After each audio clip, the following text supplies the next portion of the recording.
ಹೇ everyone, ಎಲ್ರಿಗೂ ನಮಸ್ಕಾರ. Welcome back to my YouTube channel. ಎಲ್ಲರೂ ಹೇಗಿದ್ದೀರಾ? ಎಲ್ಲರೂ ಚೆನ್ನಾಗಿದ್ದೀರಾ ಅಂತ ಭಾವಿಸ್ತಾ ಇವತ್ತಿನ ವ್ಲಾಗ್ಗೆ ನಿಮ್ಮೆಲ್ರಿಗೂ ವೆಲ್ಕಮ್.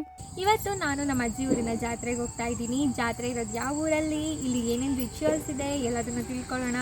ಹಾಗೆ ನಿಮಗೂ ತೋರಿಸ್ತೀನಿ, ಬನ್ನಿ. Let's get in the vlog.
ಈ ಜಾತ್ರೆ 9 ದಿನಗಳ ಕಾಲ ನಡೆಯುತ್ತೆ.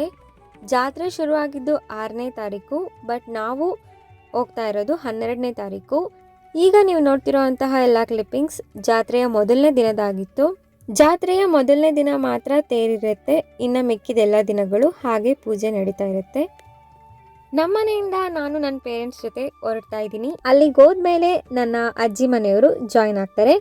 ಸೊ ಬನ್ನಿ ಹೋಗೋಣ. ಅಫ್ಕೋರ್ಸ್ ನಮ್ಮೂರಿಂದ ಹೋಗುವಾಗ ನಮ್ಮ ಶಂಕರಘಟ್ಟ ಸಿಗದೆ ಇರುತ್ತಾ? ಸಿಕ್ಕೇ ಸಿಗುತ್ತೆ. ಚಿಕ್ಕಮಂಗ್ಳೂರು ಜಿಲ್ಲೆಯಲ್ಲಿರೋ ತರೀಕೆರೆ ಯಾರಿಗೆ ಗೊತ್ತಿಲ್ಲ ಹೇಳಿ? ಎಲ್ರಿಗೂ ಆಲ್ಮೋಸ್ಟ್ ಗೊತ್ತೇ ಇರುತ್ತೆ.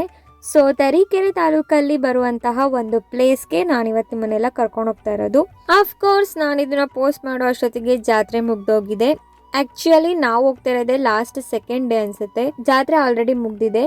ಸೊ ನೀವು ಜಾತ್ರೆ ಮುಗ್ದಿದ್ರು ಬೇರೆ ಟೈಮಲ್ಲಿ ಯಾವಾಗಾದ್ರೂ ಹೋಗ್ಬೇಕು ಅನ್ಸಿದ್ರು ನೀವು ಆರಾಮಾಗಿ ಹೋಗಬಹುದು. ತರೀಕೆರೆ ಟು ಲಿಂಗದಳ್ಳಿ ಹೋಗುವಾಗ ನಂದಿ ಹೊಸಳ್ಳಿ ಅಂತ ಒಂದು ಊರು ಸಿಗುತ್ತೆ. ಆ್ಯಂಡ್ ಈ ಆರ್ಚಿಂದ ಒಳಗೋದ್ರೆ ಫುಲ್ ಡೆಡ್ ಎಂಡ್ ವರ್ಗೂ ಹೋದ್ರೆ ನಿಮಗೆ ಈ ಜಾತ್ರೆ ನಡೀತಿರುವಂತಹ ಪ್ಲೇಸ್ ಸಿಗುತ್ತೆ. ಇದು ನಂದಿ ಹೊಸಳ್ಳಿಯಲ್ಲಿರುವಂತಹ ಸಿದ್ದೇಶ್ವರ ಸ್ವಾಮಿ ಶಿವನ ದೇವಸ್ಥಾನ. ಆ್ಯಂಡ್ ಈ ದೇವಸ್ಥಾನನ ಶುರು ಮಾಡಿದವರು ಶಿವಶರಣ ಕಾಯಕಶೀಲ ಶ್ರೀ ನೂಲೆ ಚಂದಯ್ಯ ಅವರು. ಇವರು 21ನೇ ಶತಮಾನದವರಾಗಿದ್ದು ಹಗ್ಗದ ನೂಲ್ಗಳನ್ನ ಹೊಸದು ಅದನ್ನ ಮಾರಿ ಅದರಿಂದ ಬಂದಂತಹ ಹಣದಲ್ಲಿ ಇವರು ದಾಸೋಹನ ಪ್ರಾರಂಭ ಮಾಡ್ತಾರೆ. ಅಂಡ್ ಅದು ಇವತ್ತಿಗೆ ಸಾವಿರಾರು ಜನಗಳು ಊಟ ಮಾಡುವಂತಹ ದಾಸೋಹ ಆಗಿ ಬೆಳೆದಿದೆ. ಫಸ್ಟ್ಲಿ ದೇವಸ್ಥಾನ ಎಂಟರ್ ಆದ್ಮೇಲೆ ಇಲ್ಲಿ ಒಂದು ಬಾವಿ ಇದೆ. ಈ ಬಾವಿಯಿಂದ ನೀರನ್ನ ಸೇದ್ಬಿಟ್ಟು ಆ ನೀರಿಂದ ಸ್ನಾನ ಮಾಡಿ ಅದಾದ್ಮೇಲೆ ದುಗ್ಲನ ಓರೋದು ಇಲ್ಲಿನ ಸಂಪ್ರದಾಯ. ಆಸ್ ಯೂಶುವಲ್ ಪ್ರತಿ ವರ್ಷನೂ ನಮ್ಮ ಮಾವ ಇಲ್ಲಾಂದ್ರೆ ನಮ್ಮ ಮಮ್ಮಿನೇ ಬಾವಿಯಲ್ಲಿ ನೀರನ್ನ ಸೇದೋದು. ಸೊ ಈ ನೀರನ್ನ 3 ಕೊಡ ಇಲ್ಲಾಂದ್ರೆ 5 ಕೊಡ ತಲೆ ಮೇಲಿಂದ ನೀರನ್ನ ಹಾಕೊಂಡು ಅದಾದ್ಮೇಲೆ ನೆಕ್ಸ್ಟ್ ದುಗ್ಲ ಹೊರೋದು. ನನ್ನ ಲೈಫಲ್ಲಿ ಸ್ಪೆಷಲಿ ನಂದಿ ಜಾತ್ರೆ ಯಾವ ವರ್ಷನೂ ಮಿಸ್ ಮಾಡಿಲ್ಲ. ಇದುವರೆಗೂ ಹುಟ್ಟಿದ ಮಗುವಿಂದ ಚಿಕ್ಕ ಮಗು ಇದ್ದಾಗಿಂದನೂ ಇವತ್ತಿನವರೆಗೂ ಕಂಪಲ್ಸರಿ ನಾವು ಬರುವಂತಹ ಏಕೈಕ ಜಾತ್ರೆ ಇದು ಒಂದೇ. ಆ್ಯಂಡ್ ಇದ್ರ ಜೊತೆ ನಮಗೆ ಇನ್ನೊಂದು ಅಡ್ವಾಂಟೇಜ್ ಏನಂದರೆ, ನಮಗೆ ದಸರಾ ರಜದಲ್ಲಿ ನಂದಿ ಜಾತ್ರೆ ಇರುತ್ತೆ, ಇನ್ನೊಂದು ಬೇಸಿಗೆ ರಜದಲ್ಲಿ ನಮ್ಮ ಅತ್ತೆ ಊರಿನ ಜಾತ್ರೆ ಇರುತ್ತೆ. ಸೊ ನಾವು ಪ್ರತಿ ವರ್ಷ ಮಿಸ್ ಮಾಡದೆ ಹೋಗೋ ಜಾತ್ರೆಗಳು ಅಂದರೆ ಇದೆರಡು. ಹಾಗೆ ನನ್ನ ಅಜ್ಜಿರ ಕಡೆಯಿಂದ ನಿಮ್ಮೆಲ್ರಿಗೂ ಒಂದು ಹಾಯ್. ಈಗ ಲಾಸ್ಟ್ 1 to 1.5 ಇಯರ್ವರೆಗೂ ಬೇರೆ ಕಟ್ಟಡ ಇತ್ತು, ಇಲ್ಲಿ ಹಳೆ ದೇವಸ್ಥಾನ ಇತ್ತು.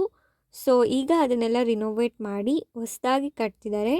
ಹಾಗಾಗಿ ಇನ್ನೂ ಕಂಪ್ಲೀಟ್ ಆಗಿಲ್ಲ. ಸೊ ಅಲ್ಲಿ ಇಲ್ಲಿ ಇನ್ನೂ ಇನ್ಕಂಪ್ಲೀಟ್ ಥರ ನಿಮಗೆ ಕಾಣಿಸುತ್ತೆ. ಸೊ ನಾನು ಆವಾಗಲೇ ಹೇಳ್ದಂಗೆ ದುಗ್ಲ ಅಂದರೆ ಏನು ಅಂದರೆ ನೀವೀಗ ನೋಡ್ತಿದ್ದೀರಲ್ಲ, ಸೊ ಇದು ಮಣ್ಣಿನ ದೀಪ ಅಂತ ಅನ್ಬಹುದು. ಇದನ್ನು ಹಚ್ಚಕ್ಕೆ ನಾವು ಕೊಬ್ಬರಿ, ಕರ್ಪೂರ, ಸಾಂಬ್ರಾಣಿ ಇದನ್ನೆಲ್ಲ ಹಾಕಿ ಈ ಥರ ಹಚ್ಚಿ ಇದನ್ನು ತಲೆ ಮೇಲೆ ಇಟ್ಕೊಂಡು 3 ಇಲ್ಲಾಂದರೆ 5 ಪ್ರದಕ್ಷಿಣೆನ ಹಾಕೋದು ದುಗ್ಲ ಹೊರೋವಂತಹ ರೀತಿ.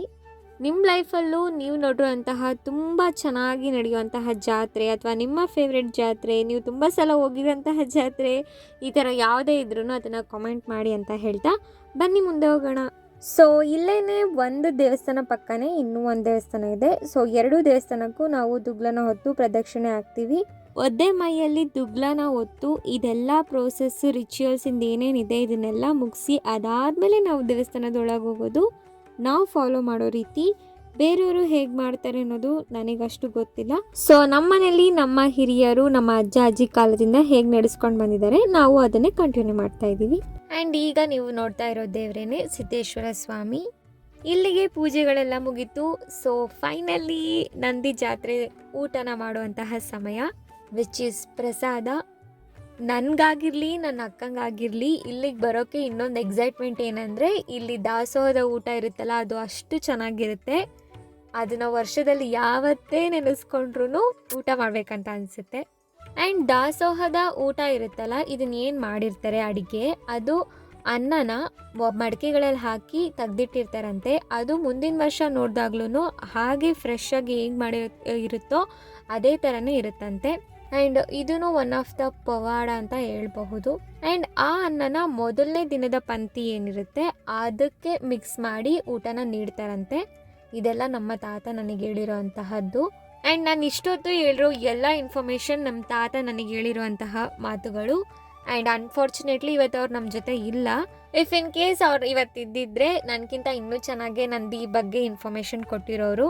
ಸೊ ಎನಿವೇ ಮುಂದೆ ಹೋಗೋಣ ಬನ್ನಿ. ಜಾತ್ರೆಯಲ್ಲಿ ಶಾಪಿಂಗ್ ಮಾಡೋದು ಚಿಕ್ಕವರಿದ್ದಾಗ ತುಂಬ ಕ್ರೇಜ್ ಇರೋದು, ಬಟ್ ಇವಾಗ ಏನು ತಗೊಳ್ಬೇಕು ಅಂತ ಅನ್ನಿಸ್ಲೇ ಇಲ್ಲ. ನಮ್ಮ ಮಾವನ ಮಗ ತೊಗೊಂಡಿರೋದನ್ನ ನೋಡ್ಕೊಂಡು ಬಂದೆ ಅಷ್ಟೇ, ಏನು ತೊಗೊಂಡ್ಲೇ ಇಲ್ಲ ಜಾತ್ರೆ ಶಾಪಿಂಗಲ್ಲಿ. ಆ್ಯಂಡ್ ಇದೇ ಜಾತ್ರೆಯಲ್ಲಿ ನನ್ನ ಫ್ರೆಂಡ್ ಗಗನ ಅವ್ರದ್ದು ಸ್ನ್ಯಾಕ್ಸ್ ಸ್ಟಾಲ್ ಇತ್ತು. ಸೊ ಗಗನ ಹಾಯ್ ಬಾಯ್ ಏನೂ ಮಾಡಲ್ಲ, ಅವಳು ತುಂಬ ಶೈ ಥರ ಮಾಡ್ತಾಳೆ. ಸೊ ಇಲ್ಲಿಗೆ ಜಾತ್ರೆ ಮುಗೀತು. ನಂದಿ ಹೊಸಳಿಂದ ಹೊರಗೆ ಬಂದ್ವಿ. ಆ್ಯಂಡ್ ನಂದಿ ಹೊಸಳಿಂದ ಹೊರಗೆ ಹೋಗುವಾಗ ಇಲ್ಲಿ ಇನ್ನೂ ಒಂದು ಪ್ಲೇಸ್ ಇದೆ, ನಾವು ಯೂಶ್ವಲಿ ಹೋಗ್ತೀವಿ. ಇದು ಒಂದು ಅಮ್ಮನ ದೇವಸ್ಥಾನ, ಲೈಕ್ ಗ್ರಾಮ ದೇವತೆ ಆ ಥರ ದೇವಸ್ಥಾನ.